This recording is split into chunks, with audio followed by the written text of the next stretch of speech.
Bueno, pues en primer lugar, muy buenas tardes a todas, porque bueno, la idea es hacer estos encuentros que estamos haciendo, que hemos iniciado hace poquito, pero bueno, para encontrarnos y hablar, en este caso y esta tarde, de salud.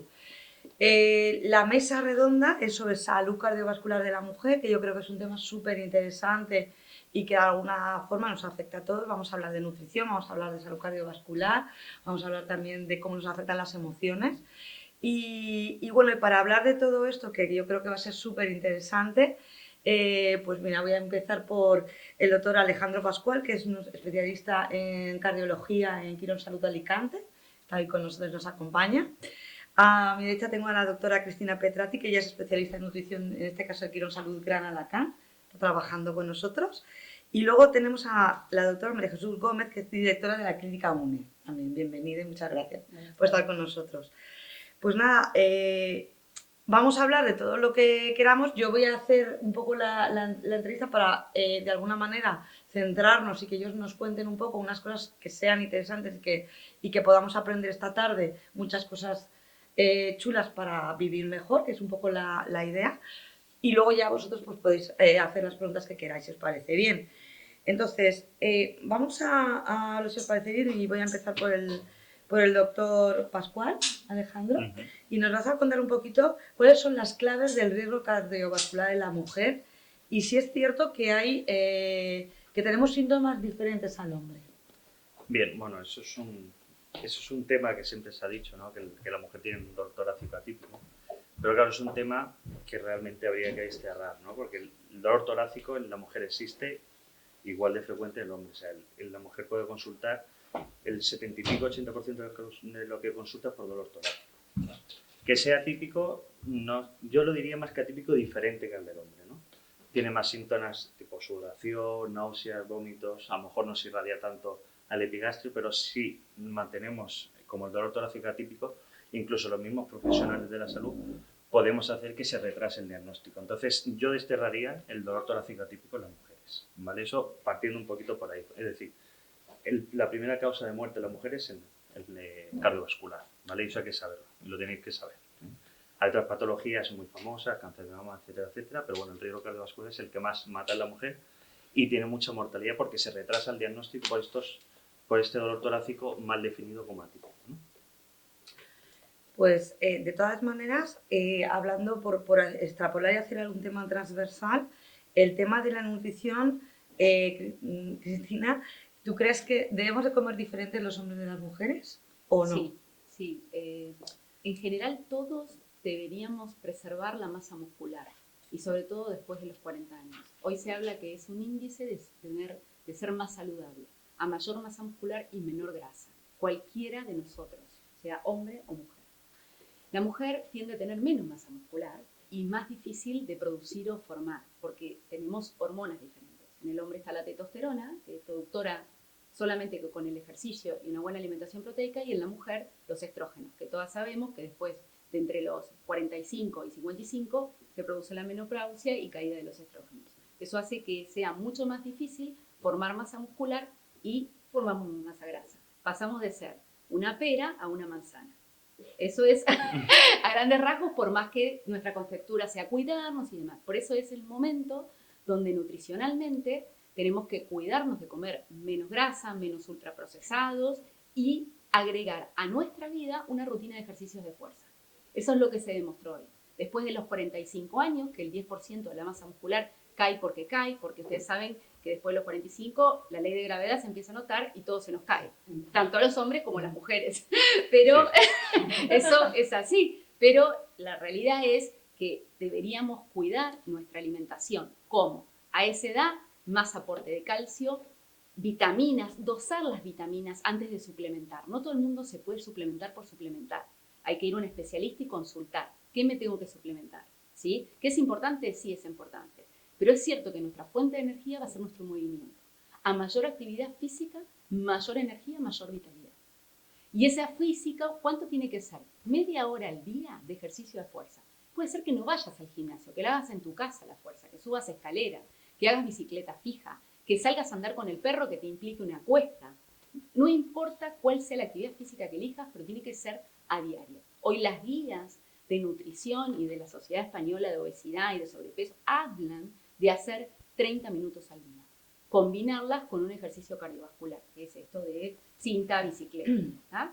Y después se lo voy a dejar a ella, pero creo que la otra pata importante, aparte de descansar, que todos ya sabemos por qué descansar hace un equilibrio hormonal del cortisol y del hormona del estrés, sobre todo a las mujeres que trabajamos todo el día y a full, y acompañar de la gestión de emociones, que casi diría yo, que eso lo vas a responder vos, el 90% de nuestra emocionalidad acompañada de las hormonas.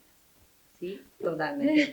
Claro, esta es la otra parte, ¿no? Es lo que hablábamos, es decir, la salud cardiovascular. Yo creo que ese es el kit completo, es decir, la pata de nutrición que comemos y luego el tema del deporte, que también es fundamental, sobre todo el cardiovascular, pero el de fuerza, como has dicho tú, y luego la pata de la emoción, de las emociones, es decir, cómo entrenamos nuestro corazón, ¿no? O cómo podemos entrenarnos para además tener la fuerza y la voluntad de hacer deporte, de cuidarnos, es decir, ¿cómo lo hacemos? Eso Claro. ya es tuyo. Sí, eso yo creo que es algo que también estamos viviendo actualmente mucho en la sociedad, ¿no? Esa fuerza de voluntad. ¿Cómo sacamos esa fuerza de voluntad? ¿Cómo interpretar todo aquello que nos está sucediendo para no llevarlo a ese aspecto negativo, ¿no? Dentro de las emociones, dentro de todo ese abanico, podemos hacer interpretación de todo lo que nos sucede de una forma positiva o de una forma negativa. Nuestra tendencia siempre es ir a lo negativo y es poder tener todas esas herramientas que además todos llevamos dentro y estar bien empoderados para, junto con el deporte, sabiendo cómo tenemos que hacer, seguir y hacerlo, ¿no? Porque una de las cosas que está fallando mucho es la constancia. Esa constancia que todo lo queremos aquí, ya, de una forma rápida. Estamos viviendo una sociedad demasiado rápida en la que hacemos cualquier pedido y al día siguiente lo tenemos incluso en la puerta de casa. Y es solamente cuando llega ese momento catastrófico donde ya nos ponemos en jaque y decimos, wow, es verdad, esto ya lo tengo que cambiar, ¿no? Tengo que llevar una vida más saludable, tengo que hacer deporte, pero no somos conscientes que igual que los años se nos están acumulando, todo eso también no lo podemos cambiar de un día para otro, es algo que tenemos que seguir llevando. Dentro de lo que son nuestras emociones, ya por el hecho incluso de ser mujeres, tenemos más tendencia, ¿no?, a ese cuidado.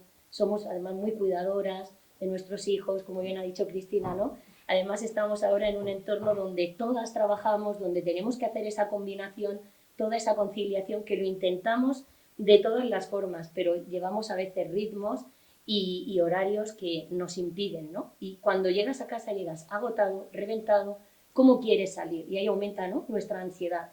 Entonces dices, es que hoy me he ganado, ¿no? ¿Cómo interpretamos lo que nos está sucediendo? Hoy me he ganado poder comerme una chuleta, hoy me he ganado poder comerme un trozo de chocolate. Venga, me voy a tomar negro, que es un poco más saludable. Bueno, por una oncita también con leche tampoco pasa nada, ¿no? Y vamos entrando dentro de toda una dinámica que es nuestra fuerza de voluntad la que tiene que ser capaz de poder detenerlo. Si no, entramos después en una serie de emociones que nos van a llevar a un lugar al que no queremos.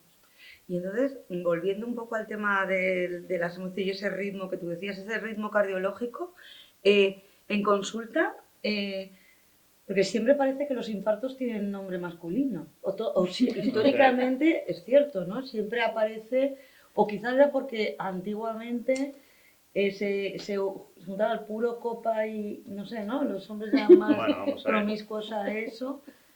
Todo se va igualando. Se va igualando, es lo que se quiero va que nos igualando, cuentes. todo En se la va consulta igualando. diaria, ¿qué estás viendo? ¿Va más mujeres que hombres ahora mismo? ¿Se preocupan más de su salud cardiovascular? No sé, la mujer, el hándicap que tiene, bueno, el privilegio que tiene es premenopausia y después la posmenopausia, ¿no? La premenopausia es verdad que las hormonas, los estrógenos, sí que protegen frente a la cardiopatía cardiovascular, ¿no? Pero una vez que pasa el periodo de la menopausia, sí que poco a poco se va igualando ese riesgo con el del hombre. El hombre tiene más prevalencia, pero la mujer sigue muriendo un 6% más, porque claro, se retrasa el diagnóstico. Son dolores torácicos distintos que no atípicos. Entonces, todo ese retraso en el diagnóstico hace que la mujer muera más de infarto muchas veces que el hombre, aunque sea más prevalente la cardiopatía isquémica en el hombre. No tocamos el tema de la enfermedad cerebrovascular, que en la mujer también es súper importante, ¿no? Y es muy mortal, ¿no? Pero hay que quedar claro que la primera patología que la mujer y la primera patología que mata a la mujer es cardiovascular. Vale, Eso es fundamental. ¿y qué tenemos que hacer para prevenirlo? Lo que hay que hacer para prevenirlo es lo de siempre, control de factores de riesgo cardiovascular y ojo al embarazo.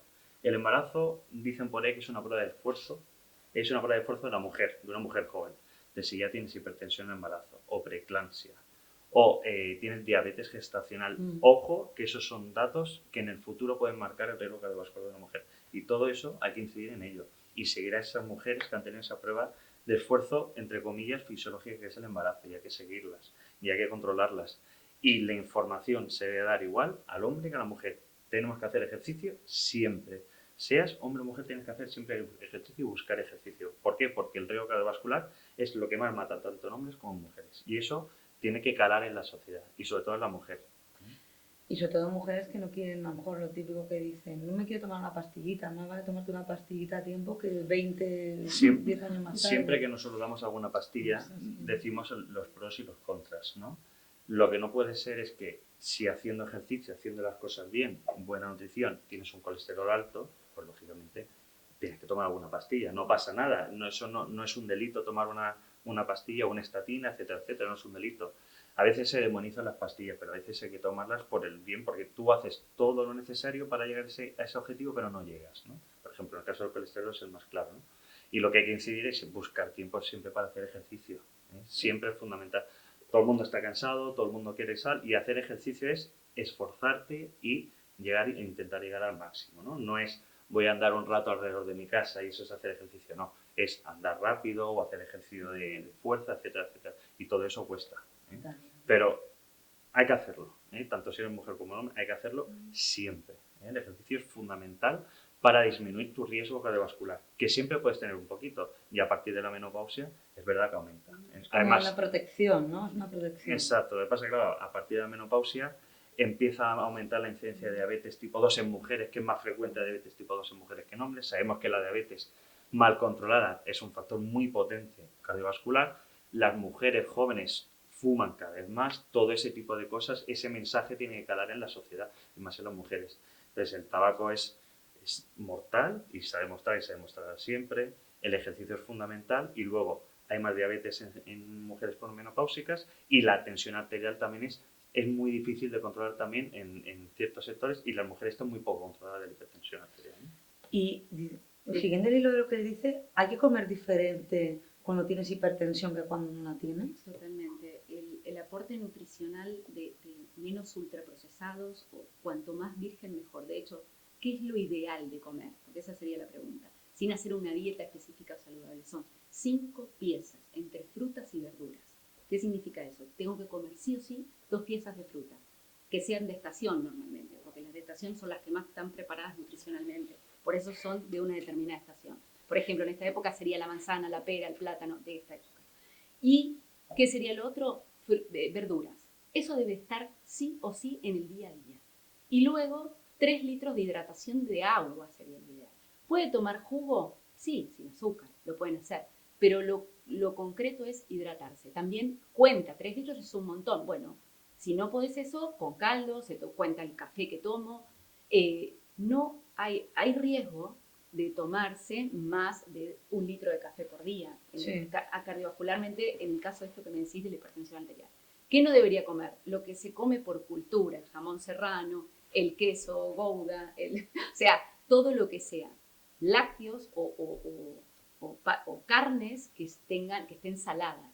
Otra cosa que es pésimo para la presión arterial es esto de los sushi o comida japonesa o demás, que tiene mucho ultraprocesado, que a veces no sabemos ni lo que tiene porque está escrito en japonés. Y yo veo cada vez más infiltración de cocina india, que es muy picante, o de cocina, que cada vez hay más. Yo miraba en Alicante el otro día que cada 5 cuadras hay 3 restaurantes indios, porque es una moda.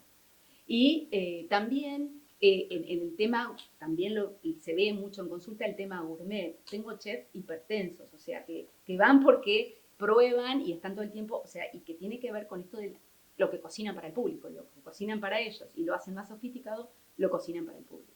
Entonces, ojo con ese tipo de alimentación. Lo que todos deberíamos hacer es comer 5 piezas entre frutas y verduras, que a veces no está disponible en todos los lugares, por lo que yo veo por un tema cultural, que siempre hay bocadillos en todos lados. Pero frutas y verduras o está pasada o está con hongos, pero eso sería lo ideal. Después, al alcance de todos, esto de la hidratación. Totalmente. ¿Y cómo hacemos esto para tener esa fuerza de voluntad? Porque todo eso está muy bien, ya sabemos todo lo que hay que hacer, pero es decir, ¿cómo somos capaces de forzar a eso? Porque bueno, dependerá de qué familia y depende también de las edades, ¿no? De que esto hablaremos también, ¿no? Porque no es lo mismo la adolescencia que la menopausia, que cuando estoy embarazada, que cuando estoy ni embarazada ni lo otro, es decir, una cosa. Entonces, ¿cómo lo hacemos para tener esa fuerza? Cuando venimos de casa cansadas, ¿cómo lo hacemos para...? Lo mejor que tenemos las mujeres y sobre todo aquellas que somos madres es que tienes que enseñárselo a un niño, ¿no? Educando al niño es como predicando con ese ejemplo. Es difícil llegar y a partir de una determinada edad, si no eres una persona que tiene todo lo que son unos hábitos, ser capaces de mantenerlos. La mejor forma siempre de crear un hábito es aguantar esos 21 días donde el cerebro hace clic y ya lo engancha como tuyo, poder llevar un registro donde vas viendo cada día qué es lo que realmente hoy he comido. Es un rollo, claro que sí, o sea, estar apuntándote en la aplicación, en el papel que tienes en el frigorífico apuntando, pues hoy he comido manzana, mañana tal, venga, llevo 7 días, venga, hoy me lo puedo saltar, ¿no?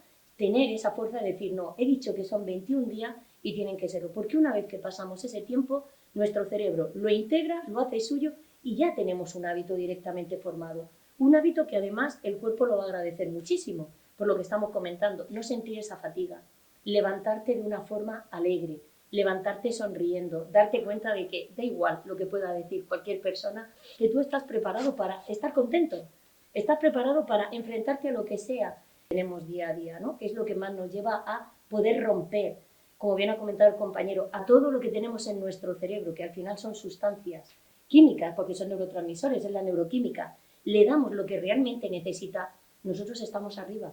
No necesito crear un hábito.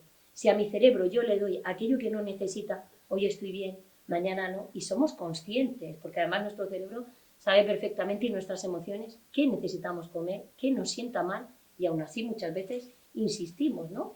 Yo creo que la pregunta sería, ¿por qué estamos insistiendo tanto en machacarnos muchas veces cuando sabemos aquello que no tenemos que hacer, ¿no? ¿Por qué necesitamos ese placer, sentir ese placer momentáneo? Claro, pero yo creo al final que ese placer depende también porque y eso nos pasa a todos. Si me voy a tomar una hamburguesa, ¿no? Sí, sí, sí. Y es verdad que eso pasa, pero luego tengo otras fatal. Es decir, yo creo que eso es momentáneo. Entonces, ¿qué es lo que, Cristina, nos da la energía? Es decir, ¿qué es lo que nos da? No sé, podemos hablar de superalimentos, ¿no? Es decir, ¿cuáles son los superalimentos? Que lo que llaman ahora superalimentos es el brócoli de toda la vida. Sí, el cale, el brócoli, claro. las verduras en general. ¿Qué es lo que nos puede ayudar a eso? Sí, bueno, esto que dice, ¿qué nos puede ayudar? Las dos cosas, tienen que ir en paralelo. Las dos cosas me refiero, no es solo el alimento, no es solo el alimento, es el alimento y el ejercicio. Tienen que estar fusionados, ya no más de decir, solo hablemos de nutrición, no, ya no sirve eso. Es más, hay especialidades que se llaman psico-inmuno-neuronutrición, o sea, ya es combinar estas tres cosas, porque si no tenemos entrenado un hábito a cambiarlo, vamos a hacerlo un tiempo, lo vamos a abandonar y el rebote va a ser fatal. Entonces, la idea es poco a poco ir incorporando sustancias.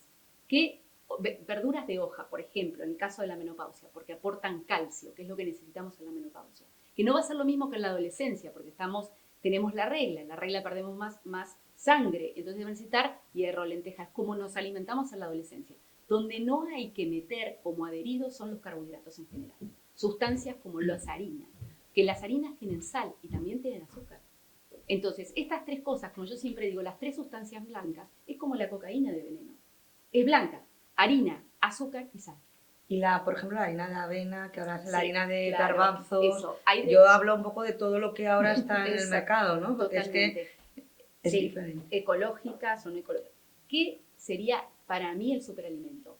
El que puede ingerir huevos, desde que es chiquito, porque ayuda hoy, ya se sabe que ayuda al crecimiento, el huevo, o sea, en todas las, como quieran, con tortilla francesa, crudo, revuelto, como sea, con poco aceite, obviamente, y los otros es esto que contábamos, las harinas, por ejemplo, de avena, espelta, la avena, el desayuno. ¿Cómo podríamos pensar un desayuno saludable? Un poco de yogur, si nos toleramos los lácteos, porque no todo el mundo los tolera, con avena, con un café, o un café con leche de soja, con leche vegetal normalmente. siempre se tolera mejor, porque hoy hay un 60% de intolerancia a la lactosa. Entonces, eso sería un desayuno de la verdad. A media mañana, frutos secos. Otros alimentos que nos dan energía. ¿Cuántos frutos secos? Poca cantidad. Pero un puñado cerrado. Eso. Siempre yo digo 10 Las almendras, cantidades, ¿no? 10 almendras, 5 nueces. Todo lo que me entre acá no me importa si son cacahuetes, que sea acá. ¿Sí? Eso siempre es eso. Igual que tanto como de alimento. Tienen un puño. Esto cerrado lo de saber, es el corazón. Y esto abierto es todas las porciones que yo necesito. De carne, de proteína, pescado, carne. Con este grosor, no así. Lo mismo que la ensalada. Cuando hay megaplatos, como existen en Latinoamérica o en Estados Unidos, donde no es la porción tampoco. Entonces es saber medir las porciones. Entonces lo ideal para la nutrición es organizarse, como dijo ella, planificar. ¿Cuál va a ser mi desayuno, almuerzo? Que no me pille en el medio de la calle y digo, hoy tengo que ir a comer a McDonald's porque no puedo más. Son las 4 de la tarde y no almorcé. O no comí.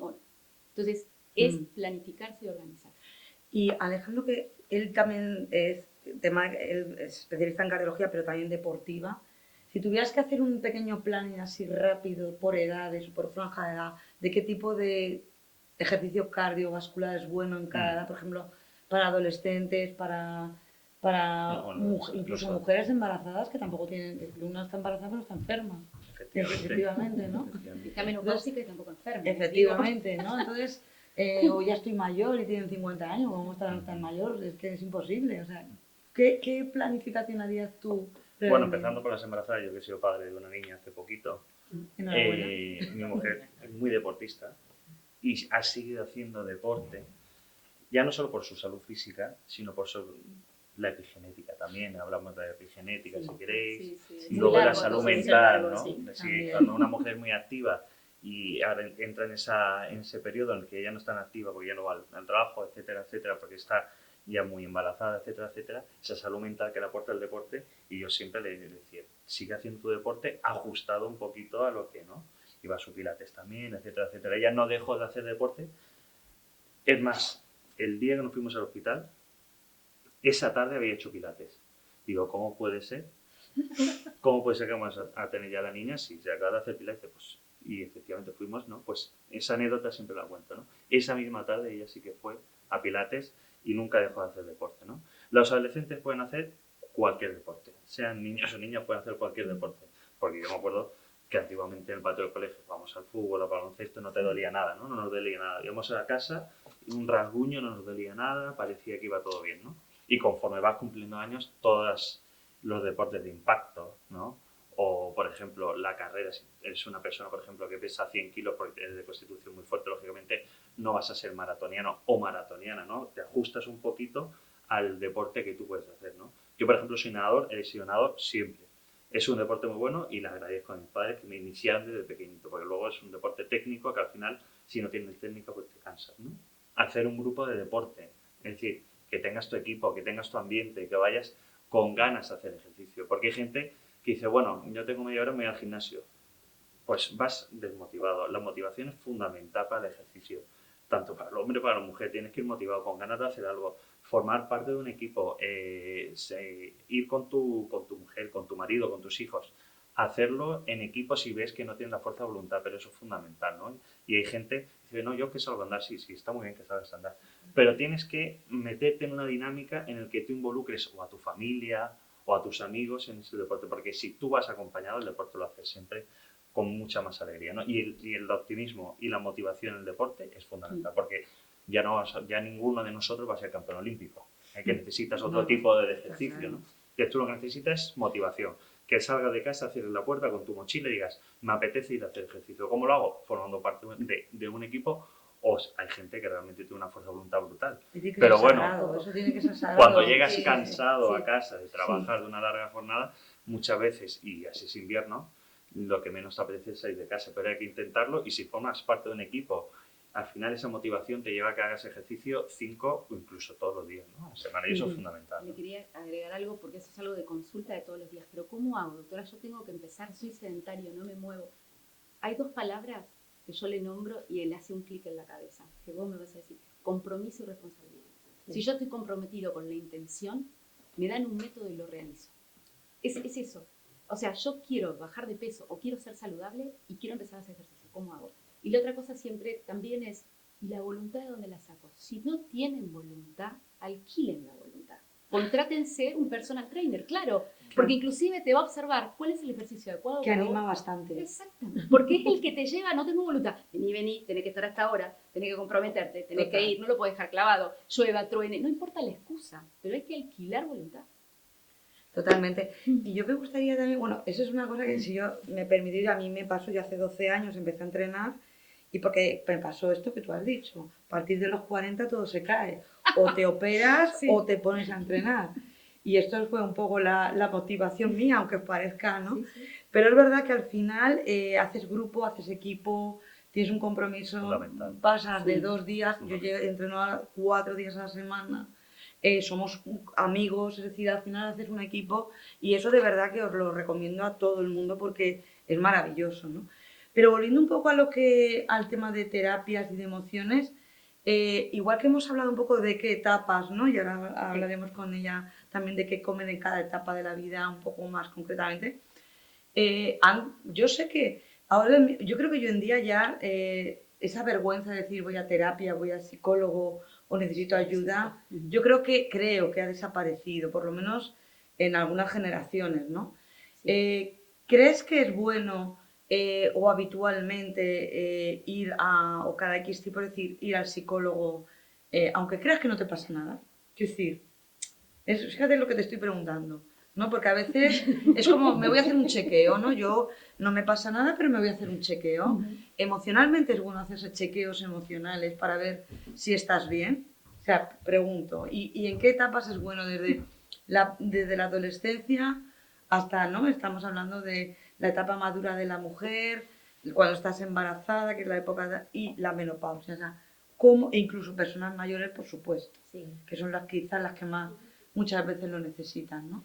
Uy, es que dentro del piensas? dentro del ámbito de la psicología hay como diferentes ramas, ¿no? Entonces está la freudiana, que sí que es un poco la que te va llevando dentro de todo lo que es ese chequeo, sí que vas yendo, es como que tienes ese amigo al que le estás contando, pero realmente yo desde mi punto de vista no es tan necesario, me refiero.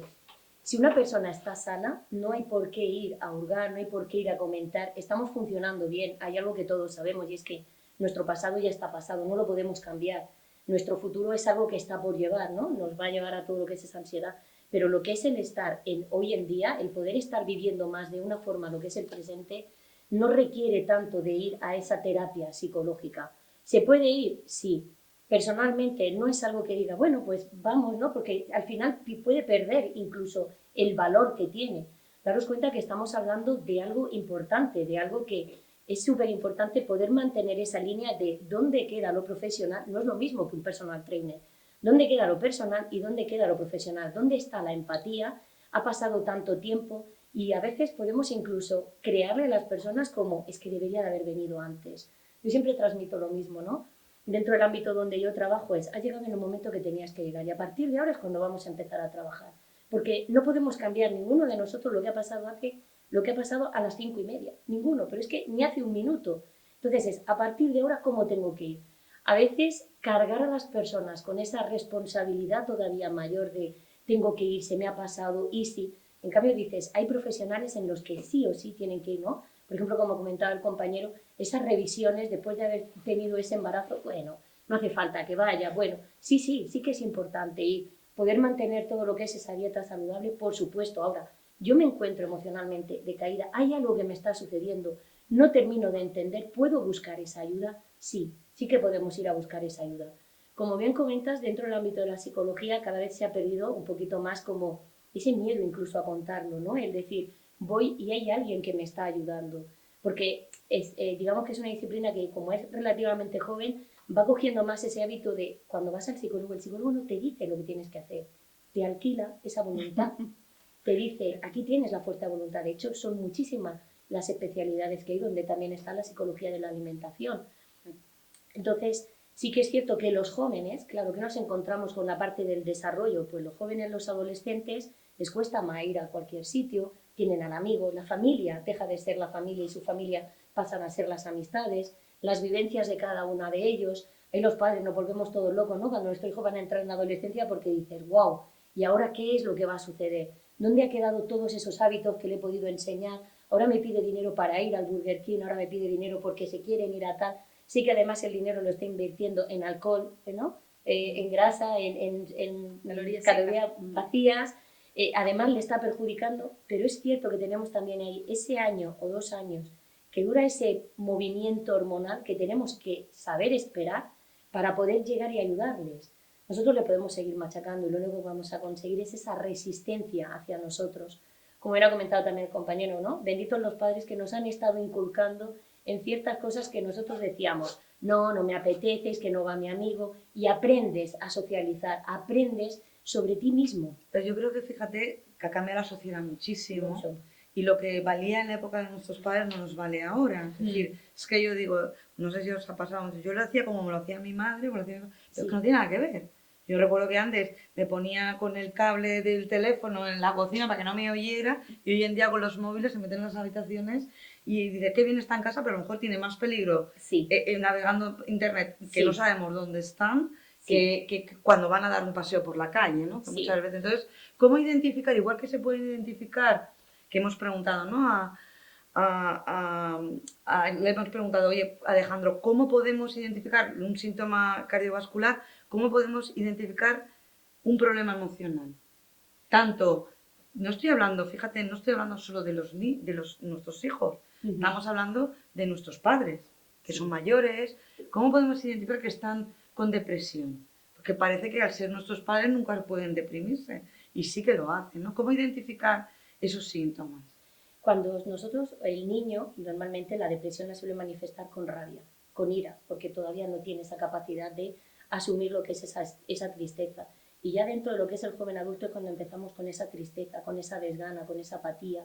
Dentro de la depresión, que se puede incluso, cuando nuestros padres son mayores, puede llegar incluso a confundirse con cierto deterioro cognitivo, por el hecho de que falla la memoria y falla la atención dividida.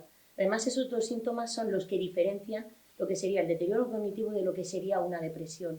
Muchas veces, dentro de lo que son las consultas, nos llegan y nos dicen, no, es que fíjate, desde que se jubiló, para mí que está deteriorando, No, y estás evaluando a una persona que acaba de jubilarse, que ha llevado una vida autónoma, independiente, donde entraba, hacía su trabajo, sus actividades, sus amigos, y de repente toda su vida, porque claro, nosotros no es como otros países, ¿no? Que vamos degradando un poco lo que es ese trabajo de 3 días, 4 días, no hay una adaptación. Igual que tenemos una adaptación para entrar al colegio, no hay una adaptación para salir del trabajo, sino que se produce de golpe. O sea, mañana ya estoy jubilado. El vecino te lo cuenta con una sonrisa de aquí a aquí, pero cuando llega el momento y le dices al día siguiente, ¿qué tal? Bien, pero pasada una semana ya es, ¿qué hago? ¿Cómo lo hago? Entonces empiezan a aparecer esas cosas en las que, al igual que a nuestros hijos, le pedimos, ¿no? a las personas mayores, y es, pues vete a hacer la compra, vete a comprar el pan, vete, dice, pero si no lo ha hecho nunca. ¿Por qué ahora a los 70 le estoy creando un hábito que no tiene? No es corredor de bolsa, como dicen mucho. Exacto. Que es una profesión. Claro. De repente es, ¿no? Te encuentras compañeros que te dicen, fíjate, mi padre no nos hace caso, él sigue con sus actividades y no atiende a sus nietos, ¿no? Es que tu padre nunca ha atendido, ¿no? Entonces, pero cuando tú realmente lo necesitas, está ahí, sí. Entonces, ¿por qué lo estamos juzgando? Y lo que comentabas, ¿qué es lo que nos pasa como padres? Nuestros padres han hecho lo mismo y están los mismos estilos educativos, el democrático, el autoritario y el permisivo. La diferencia es que nuestros padres se mantenían en uno. Nosotros nos movemos en los tres. El día que me interesa, soy súper autoritario. El día que no me interesa, soy totalmente permisivo. Y el día que me pilla la cosa más o menos bien, entonces le marco unos límites. Y el niño lo sabe. Y al final nuestros hijos lo que nos están pidiendo son límites, quieren saber. No se van a frustrar. Es más, ese miedo que nosotros tenemos ¿y si se frustra? ¿Y si luego más adelante lo tengo que llevar al psicólogo? No, perdona. Nosotros, como ha dicho, hemos llegado con la rodilla rota, callado, porque encima te podía caer, y no ha pasado nada. No teníamos traumas. No había traumas. Antes se educaba desde el miedo y ahora un poquito se intenta educar de la reflexión, ¿no? Efectivamente. Sí, sin gritos, ¿no? Sí, educar sin gritos, que claro. yo creo que es un poco la ayudándoles un poquito a que sean ellos los que vayan tomando también esa iniciativa. Vamos, como ha comentado también Cristina, esa responsabilidad la podemos enseñar desde pequeños. Si ha roto el vaso, ¡guau! No, ¿qué ha pasado? Y por terminar una reflexión, y a nivel de nosotras, de mujeres, o sea, a nivel de cuando nos exigimos en la empresa, lo que tú dices, ¿no? La obligación de conciliar, o de llegar, o de conciliar, o de llegar a los nietos, o de llegar a todo, ¿no? Al final, eso, al final también podemos decir que hasta aquí hemos llegado, es decir, no Sí. podemos con todo. Sí, lo que pasa es que no tenemos que tener miedo a ese punto egoísta que necesitamos. Sobre todo porque tenemos que ser conscientes que si nosotras estamos bien, todo lo de nuestro alrededor va a estar bien.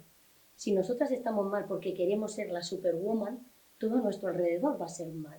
Porque somos al final las directoras, dentro de casa, fuera, somos las que vamos gestionando, las que vamos haciendo. No tenemos que tener miedo a pedir ayuda a nuestra pareja, no tenemos que tener miedo a poner unas normas. Y ese ¿Qué pasa? envenenamiento, ¿no? El cortisol al final te lleva a ser Eso una es. persona que no Eso tiene Que que no, ser, ¿no? y eso afecta Eso a, es. a todos los rangos. Hablando de Espera que le alimentación, quería dar, porque creemos que tenemos el concepto de las mujeres superwoman que somos independientes. Entonces. Sí, En definitiva somos, porque decimos no quiero depender de nadie, por eso yo creo que la empresaria tiene un poco ese concepto, no depender de nadie en ningún sentido. Y terminamos siendo un bloque la familia. Padres, hijos, tengas hijos, no tengas hijos, no importa, pero somos un bloque y nos movemos en bloque para tomar decisiones, para hacer actividades. Entonces está muy bueno lo que dijiste, pedir ayuda. sí, sí. Siempre asistirte con lo que quieras, o con alguien que te ayude, o una chica que te ayude, o algo, no importa, pero siempre manejarte en bloque, porque vas a mejorar tu energía. Y eso te va a dar Totalmente. energía para ir al gimnasio y todo esto que te pasa que no lo puedes resolver solo. hay una... Perdóname, Perdona. yo una de las cosas que les suelo regalar a mis amigas más allegadas es un día de limpieza. Y yo me las llevo a tomar café. En lugar de estar limpiando ese día, el día de su cumpleaños o el día de su santo, yo les pongo una chica, alguien de confianza, está limpiando y yo me la llevo a tomar café. Y cuando vuelve tiene su casa limpia, relajada y todo, dice, el año que viene a la misma. Digo, igual. Haces muy bien, haces muy bien. Y te iba a decir, volviendo a la alimentación, hay una cosa que hemos dicho, que estábamos comentando antes de empezar la charla, que es qué alimentos son los más interesantes. No sé si podrías hacer una especie de listita dieta, rápida, sí, pero por franja de edad. Es decir, Sí. no todo el mundo podemos comer todo ni las mismas calorías, ni las... ¿No? Entiendo. sí. Y luego, voy a hacer dos en una y luego le voy a hacer otra pregunta también a Alejandro. Es decir, cambiamos de hábitos de alimentación. Yo, o sea, por ejemplo, toda la vida en España es la tostadita, ¿no? Con jamón, el café, Sí, tal. Pero ahora que está la toma Aguacate. chía, Sí. toma chía con la leche, la hidratas por la noche, le pones la avena, el yogur griego, Y seguías- ponle fruta, y seguís- frutos rojos, porque claro que aquí no hay frutos rojos, tienes que coger congelados de tal, ¿no? A ver, es verdad que sienta mejor, pero ¿qué hacemos? O sea, A ver. ¿qué desayunamos? Y luego otra pregunta que te la quería hacer también y ya me la hilas. ¿Engorda más la comida caliente que la fría? Es una cosa Sí. que a veces, es verdad, es como un mito ahí. Sí, sí, sí. Hay miles de mitos. Es impresionante cuando vienen a consultarte porque lo que hablábamos antes con Alejandro, hay tantos influencers y desinformación en las redes sociales TikTok. que hablan sin un argumento científico, solo por prueba y error, solo por mentoría.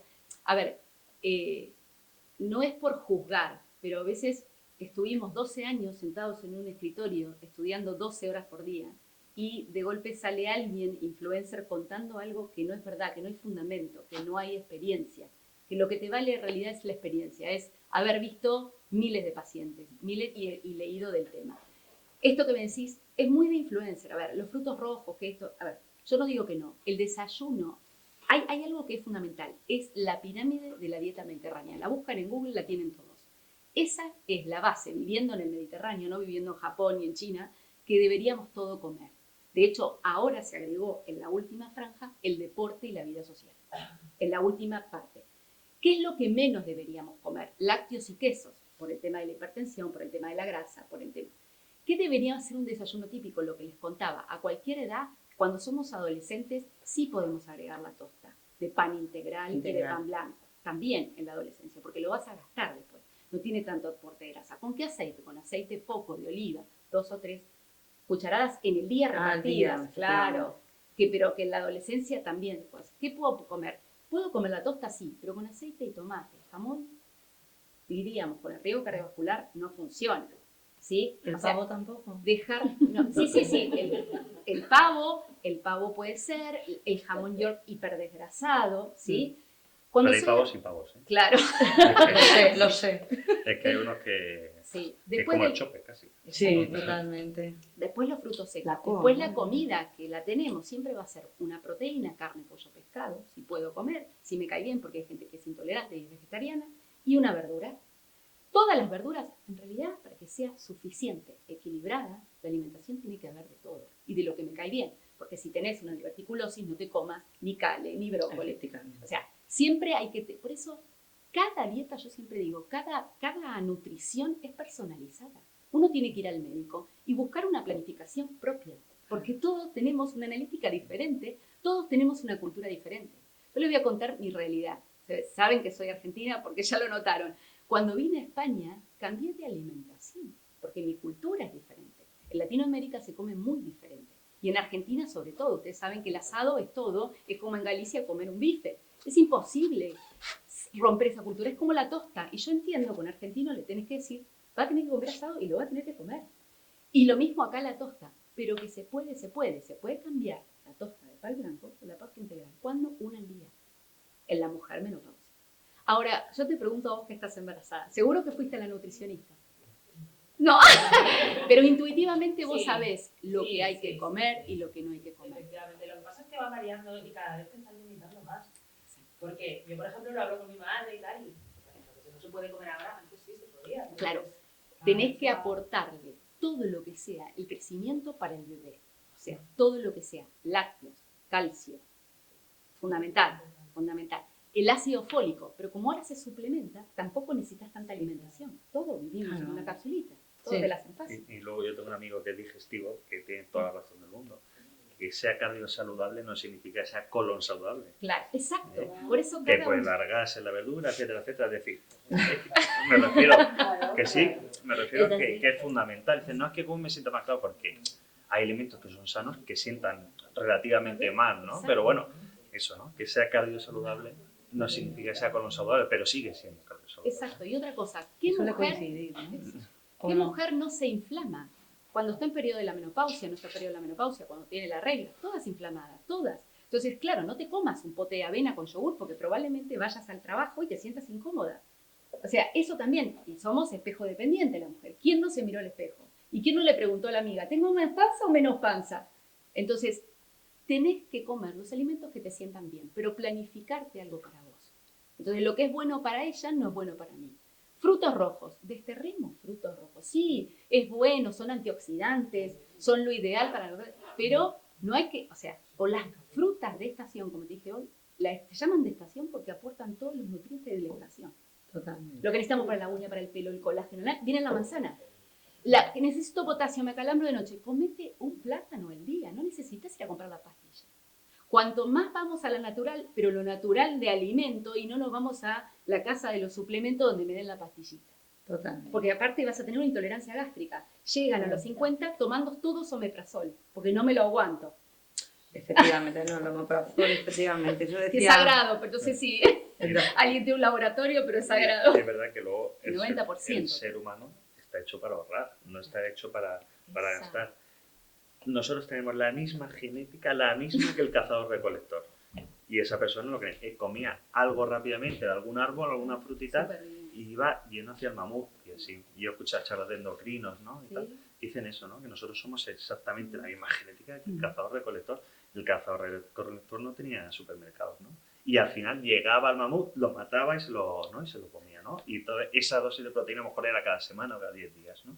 Pues un poquito eso, ¿no? Que el ser humano está hecho para ahorrar, ¿no? Exacto. Entonces, imagínate lo que andaban ellos y andaban a nada para llegar a su objetivo, ¿no? Y aún así sobrevivían, ¿no? O sea, que imaginaros... Claro, y hoy científicamente, ¿quién sobrevive más? Porque eso es lo que queremos todos. Al final estamos buscando vivir más, mejor y con mejor calidad de vida. El que tiene menos estrés y el que tiene mayor masa muscular. Menos grasa, mayor masa muscular. Ahora, en casi todos los papers que leemos día a día, los que hacemos nutrición es mejorar su masa muscular. Es decir, ¿hay máquinas que miden? Sí, cualquiera de nosotros puede consultar a un especialista y decir, a ver, ¿cuánto tengo de masa muscular? Ya lo hay.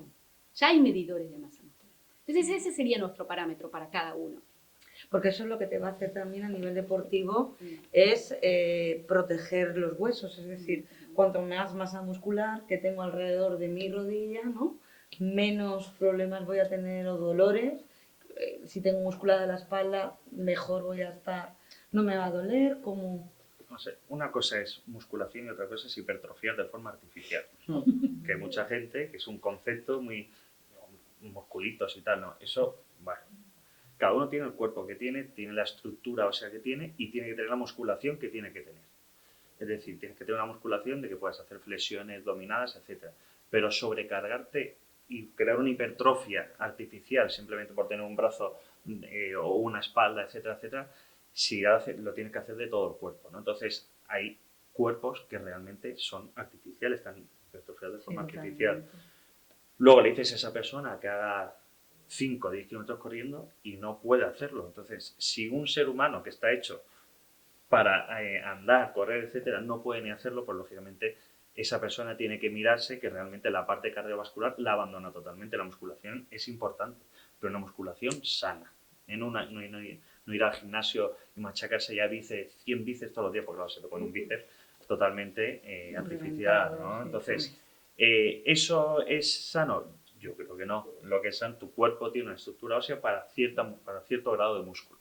¿Y cómo sabemos, Alejandro, el nivel de ejercicio que tenemos que hacer cada uno? Porque muchas veces, no, lo que tú has dicho antes, me voy a dar una...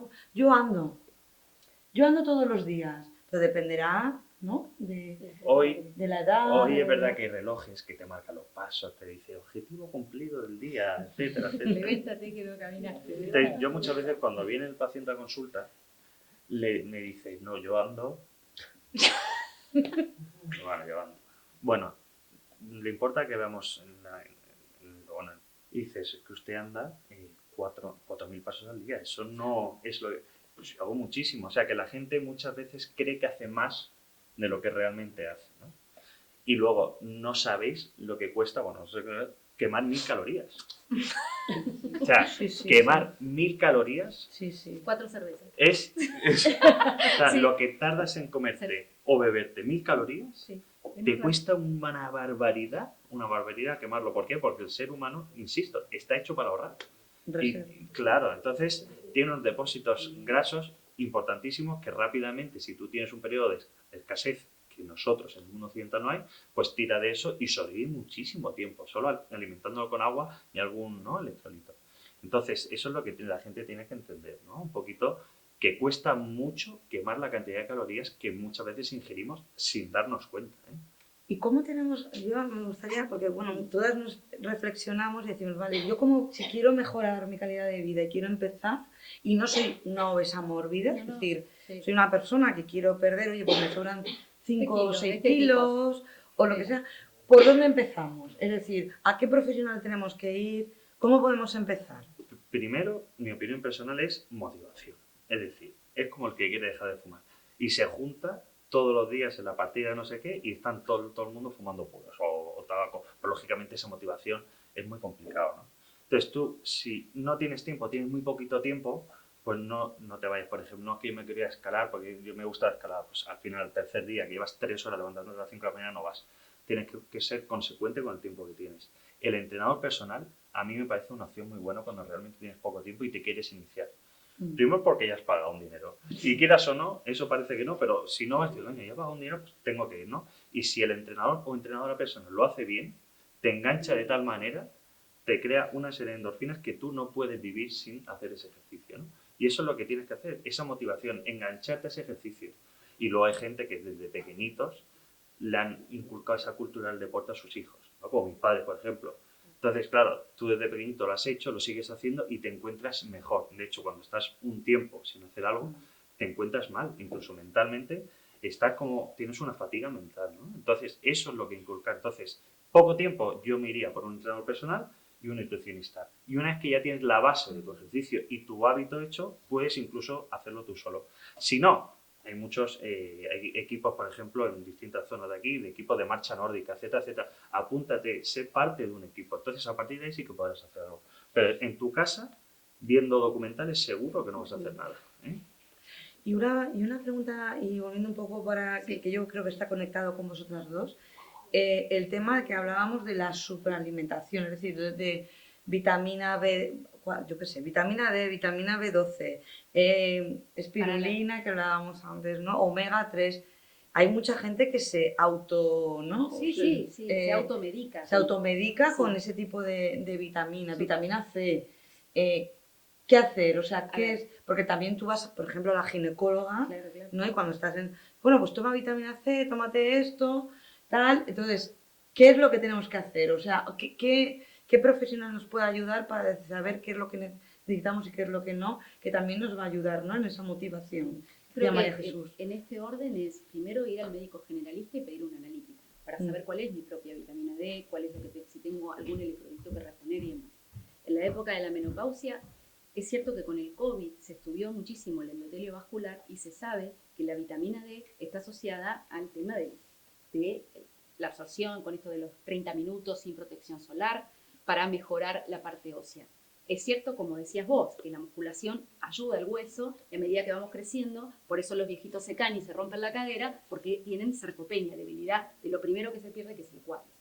Entonces no es ni hipertrofiar, sino llevar un equilibrio. A las señoras nos pasa que hay que cuidar no romperse, porque yo le diría que el 20% de las consultas en ginecología es el putocoles, ¿sí? La fractura de la mujer por osteoporosis. Entonces tener en cuenta que la alimentación tiene que ser a base de calcio, ir y hacer una analítica. Y después empezar a suplementar. El médico generalista sabe qué suplementar. La espirulina. No hay mucha evidencia real, si vos me preguntás hoy, en el mundo de la suplementación de espirulina. Hay una carrera de 4 años que estudia suplementación hoy dentro de la nutrición. Y se sabe que lo que sí es básico es lo de la vitamina B, la vitamina C y todo lo que tiene que ver con los omega y demás, porque tiene que ver con la cerebral, que de ahí te lo dejo todo tuyo. Efectivamente. Sí, porque no, una parte de ahí es lo que iba yo. Sí. Esa alimentación importante para que nosotros no perdamos, es decir, yo qué sé que el Alzheimer es algo muchas veces genético, por ejemplo, por un ejemplo, pero esa pérdida de memoria, o sea, ¿cómo podemos ayudar? Aparte, porque hemos hablado todo el tema del ejercicio físico, pero ¿cómo podemos ayudar a nuestra mente a mejorar y a no perder a entrenarla, ¿no? Y a no perder esa memoria, ¿no? Realmente, como ha comentado el compañero y están comentando, ¿no? Cuando nosotros realmente estamos, por ejemplo, dentro de una conversación, ahí yo sé que puede decir, bueno, dentro de esta conversación todas las compañeras y compañeros que nos están escuchando están prestando atención sostenida, focalizando la atención a ver quién de nosotros es el que lo está haciendo, integrando esa información con información previa, planificando a ver qué es, cómo lo pueden integrar y ver con qué otro compañero pueden hablar, es decir, ya están generando esa expectativa, tirando de la memoria de, ya ha llegado el momento, o sea, realmente nuestras funciones cognitivas son muy amplias y las estamos utilizando muy bien en nuestro día a día, pero tenemos que utilizarlas con esa motivación, con esa gana, haciendo deporte, manteniendo igual de la misma actividad que mantenemos a nivel de deporte con nuestro cerebro, manteniendo una buena lectura, manteniendo buenos temas de conversación, igual que está el grupo de marcha nórdica, está el grupo de lectura, está el grupo de personas que se juntan simplemente para jugar al ajedrez,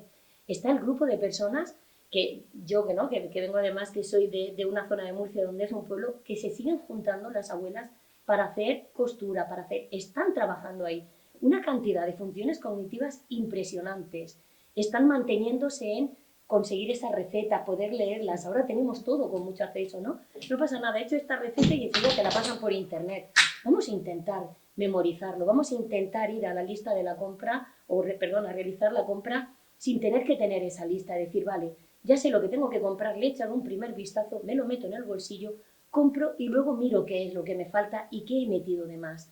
Mantener la actividad mental es igual de importante que la actividad física, porque al final aquellos que trabajamos en un ámbito donde, por suerte o por desgracia, ¿no? Se afecta mucho también, yo he tenido casos donde, como comentaba el compañero, he tenido mujeres con infartos al corazón que han hecho anoxias cerebrales, y te llega una señora toda superpuesta que tú la ves de frente y dices, wow, a esta señora no le pasa nada, pero realmente te das cuenta que no puede hablar, que no tiene memoria, que no recuerda y que está agresiva, ¿no? Entonces llegas y dices, madre mía, ¿cómo podemos ayudar a esta señora que tiene unos niños pequeños a los que tiene que cuidar, un marido que ha cambiado completamente todo lo que es ese rol para que pueda seguir llevando una vida lo más autónoma posible? Entonces es manteniendo, o sea, igual que importante es la actividad física que esa actividad. El marido llegó un momento donde me dijo, ¿sabes qué te digo, María Jesús?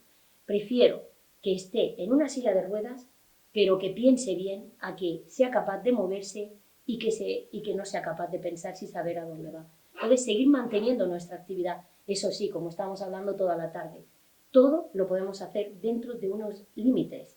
No tenemos que ponernos ahora todas las noches a leer, todas las noches a hacer...